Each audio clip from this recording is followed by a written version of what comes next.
গত ২৯ মে তৃতীয় ধাপে ৮৭টি উপজেলা পরিষদ নির্বাচনে অনুষ্ঠিত হয় ভোট। কিন্তু ভোটের দুদিন আগে আঘাত হানে ঘূর্ণিঝড় রেমাল। এতে দেশের উপকূলীয় ২০ উপজেলায় ভোট স্থগিত করা হয়। অবশেষে সেই উপজেলাগুলোতে রোববার অনুষ্ঠিত হবে ভোট।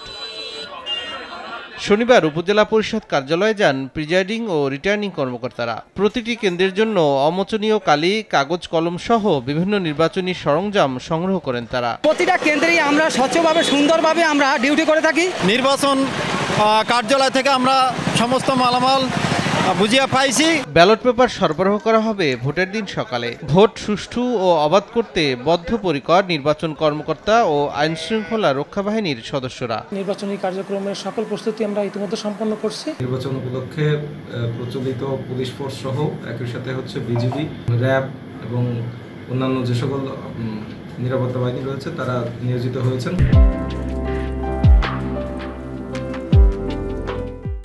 এদিকে আবারও স্থগিত করা হলো রাঙামাটির বাঘাইছড়ি উপজেলা পরিষদ নির্বাচন।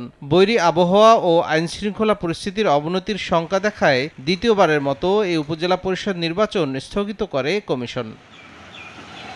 তৌফিক মাহমুদ, সময় সংবাদ।